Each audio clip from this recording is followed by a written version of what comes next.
Жаратылыстың басталуы 29-шы тарау. Жақып сапарын әрі қарай жалғастырып, шығыс еліне жетті. Сол жерде ол далада тұрған бір құдықты көрді. Оның қасында 3 отар қой жатты. Шопандар малдарын содан суарады екен. Құдықтың аузы алып таспен бекітілген еді. Барлық отарлар жиналғаннан кейін малшылар тасты аударып тастап, малдарын суарып, болған соң құдық аузын қайтадан бекітіп қоятын. Жақып малшылардан: "Ағайындар, қай жерліксіңдер?" деп сұрады. "Хараннанбыз. Нахор ұлы Лабанды білесіңдер ме?" "Иә, білеміз." "Оның хал жағдайы жақсы ма?" "Жақсы. Міне оның қызы Рахила қойларын айдап келе жатыр." Жақып: "Күн әлі ерте, малды жинайтын уақыт болған жоқ.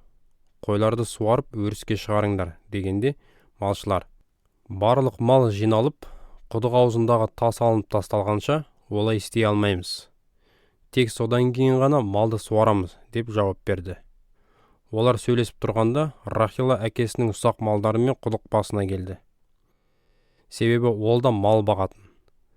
Жақып нағашысы Лабанның қызы Рахиланы және оның қойларын көрісімен, құдық аузындағы тасты аударып тастап, малдарын суарып берді.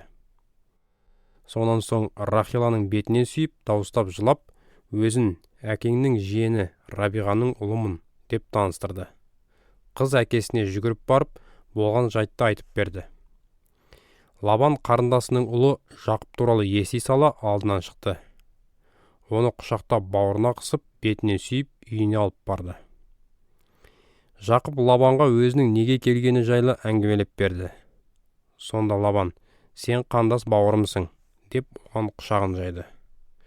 Жақып нағашысының қасында бір ай болғаннан кейін, Лабан оған тіл қатып: "Сен туысым болғандықтан маған тегін қызмет етуге тиіссің бе?" "Жоқ, қызметің үшін менен не қалайсың, соны айтшы" деді. Лабанның 2 қызы бар болатын. Үлкенінің аты Лия, кішісінің аты Рахила еді. Лия көзінде оты жоқ, тартымсыз, ал Рахила сұлу, дене бітімі әдемі болатын.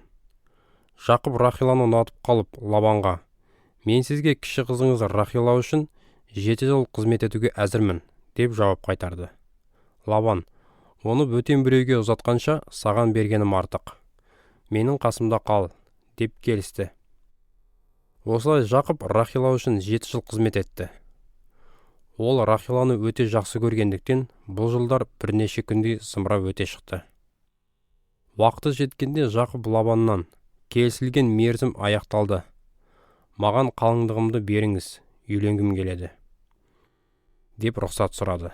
Сонда Лабан ауыл адамдарын түгел шақырып, үлкен той жасады. Ал кеш түсе, Лабан Жақыпқа үлкен қызы Лияны жетектеп апарып берді. Жақып түнде сонымен бірге болып шықты. Лабан күңі Зилпаны Лияға жеке қызметші етіп берді. Таң атқанда, міне ғажап, қалыңдық Лия болып шықты. Жақып Лабанға: "Бұл не істегеніңіз? Сізге Рахиланы алу үшін қызмет еттім емес пе? Мені неге алдадыңыз?" деп ашуланды. Лабан оған: "Бізде үлкені тұрғанда кіші қызын ұзатпайды. Бір жұма бойы үйлену тойын осы қалыңдығыңмен өткіз. Содан кейін мен саған кішісін де беремін. Ол үшін тағы да 7 жыл қызмет етесің" деген шешімін айтты. Жақып бұған келісіп, 1 апта бойы тойды Лиямен өткізді. Мұнан соң Лабан оған кіші қызы Рахиланы да қосты. Рахилаға жеке қызметшісі етіп күңі Балқаны берді. Жақып Рахиламен де бірге болып, оны Лиядан гөрі артық ұнатты. Бұдан кейін ол Лабанның қол астында тағы да 7 жыл қызмет етті.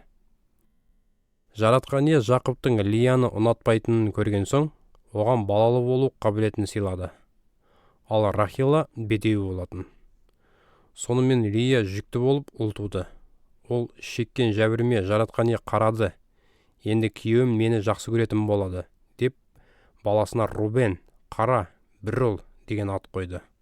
Кейін Лия тағы да ұл тапқанда, Жаратқан ие менің күйеуіме ұнамсыз екенімді естіп, маған мына ұлды да сыйлады деп оған Шимон, яғни есіп тұрған деген есім берді. Тағы бір ұл туған соң Лия: "Енді күйеуім маған берік қосылатын болды. Себебі мен оған 3 ұл туып бердім" деді. Сондықтан бала Леуі, берік қосылған деп аталды. Мұнан соң да Лия құрсақ көтеріп ұл тапқанда, енді жаратқан ені мадақтай беремін, деп ұлын Яхуда, мадақтау деп атады. Содан кейінгі жылдары ол бала көтермеді.